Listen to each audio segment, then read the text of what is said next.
Well, I'm out here at the job site again, and I wanted to discuss very briefly about these joist hangers again.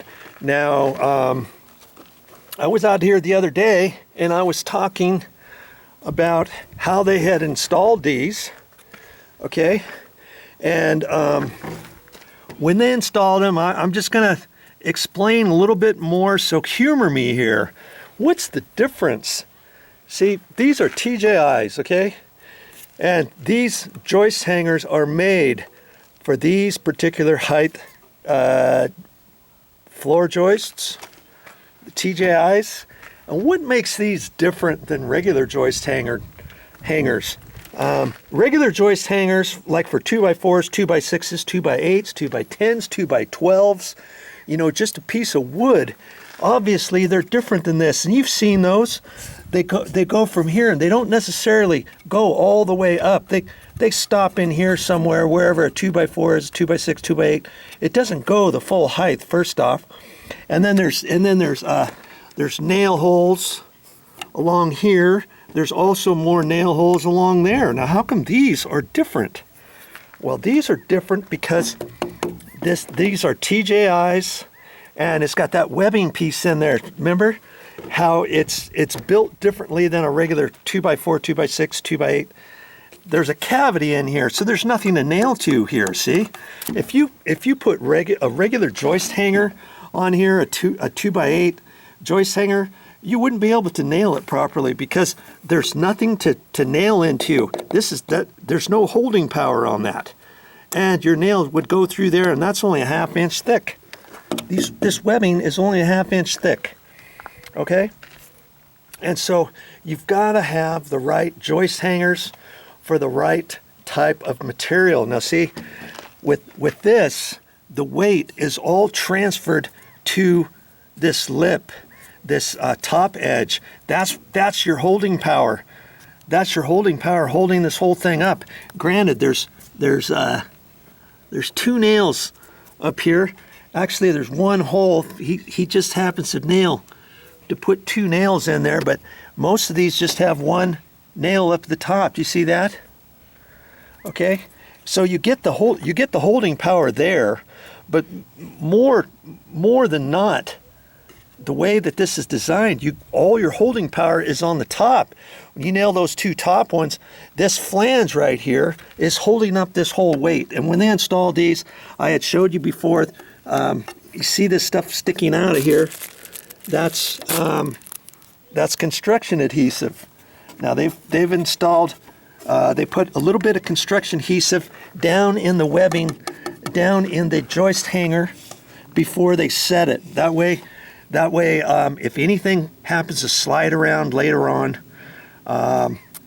your floor's not going to squeak, okay? And they do that, and I also noticed. See, some of these hangers. See this one? This is just flush right there, right? Well, look on this side. They had to notch this just ever so slightly. Isn't that a pain? See here? They notched this one, and on the other side, it's just flush. Now, too bad the joist hangers weren't exactly the right width. Now, they should have been. I don't know why they had to do that, because these joist hangers should be designed for this TJI, okay? And for some reason, they had to notch them. Isn't that a pity? Well, they still got their joist hangers put in. The guy was probably like, oh, great. You know, after he installed these, see, when you install these TJIs, you just toenail them into place. He's got a toenail up there, and he's probably got one from the bottom in, and he had it lined up before you put the joist hanger. And then he had somebody else come along, put the joist hangers up, and then they thought, oh, great, they're not going to fit. And so they had to notch them. But in any case, that's what I wanted to show you, that you don't have any nails into here or into there at an angle, or nothing along here the way that these particular joist hangers are set up. Okay, so does it matter what type of joist hangers you put for different things? Yes, of course it does. And Simpson joist hangers, Simpson ties. They have hangers for just about anything. And so when you get your set of plans, you always have to look on there on what type of joist hangers, what kind of brackets, and each joist hanger has a number to it. So you look at the corresponding numbers and all that kind of stuff. And I'm down here getting down and dirty. Let's just look at this here real quick. I'm crawling underneath here so I can show you this. Now see, this is another type of hanger. And what they did is they poured these concrete piers.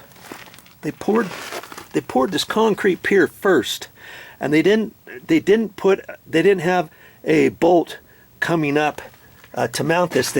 After they poured this, they came back with this bracket, and it has a little raised area there, and you slip that out first, and then you can bolt. They had to drill a hole down through the concrete, and then they put a lag shield down there. They bolted this whole gusset. See, it goes all the way around. It's like a U-shaped deal. Boom, boom, boom. Okay, it goes underneath this piece. They bolted that down, and there's enough room for the bolt to fit underneath this.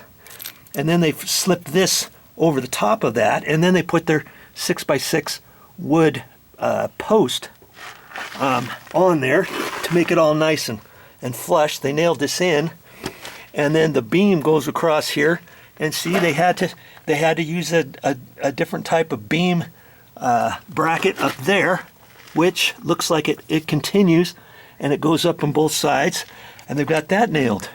And so, you know, you can't just arbitrarily decide at the store, oh, I'll get this type or I'll get that one. They've got all kinds of these. They could have used a different type. I've seen all kinds of different ones, but they have to look on the plans and then order the right numbered one so that they use those, because when the inspector looks at the plans, he'll look at that. He may check some of these and look at the numbers on there and all that kind of stuff. Now see, this one here has holes, like you would put a through lag bolt all the way through there with a bolt on there, and then you would have a nut, a washer and a nut on the other side. Now they didn't do that. I don't know if the inspector's going to buy that or not, or he may only be concerned that all of this is nailed. And see how this isn't tight. I wish they would have pounded that in with their hammer more. I don't know why they did that, you know. But this should be nailed tight on both sides and all that kind of stuff. See, the nails should be tight. And what they did, you know what they did? They used their nail gun.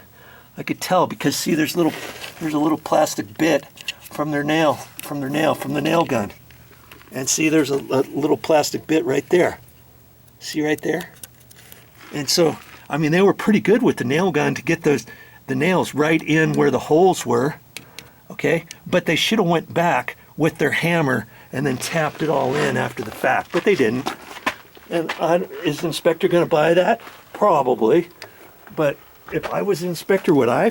Probably not. But anyways, that's all I wanted to tell you concerning these joist hangers and brackets and that kind of stuff. And see, here's some bolts here, and there's a reason why they have these bolts in the places where they are. And see how the size of this is smaller than this one here. Look how big this one is. Well, there's a reason why they did that, and I'd have to look on the plans to determine why that's there, because they've got some around the outside edges and stuff, and that helps hold all of your wood walls down and keeps them tight to your floor, and those go down into your concrete stem walls, and that helps hold your whole building, your whole house from swaying back and forth. High winds, earthquakes, tornadoes. We don't get any tornadoes around here, but we get earthquakes and we get high winds. Okay? And that helps prevent that kind of stuff. Okay? So lots of good things. You just have to look at all that stuff and read it on the plans and know that, is there a difference on how you install things and how you nail things and all that kind of stuff when it comes to joist hangers and brackets and Simpson ties, strong ties and all that? Yes. Oh yeah, look at that beautiful last bit of sunset, and that tells me it's pretty much time to go home.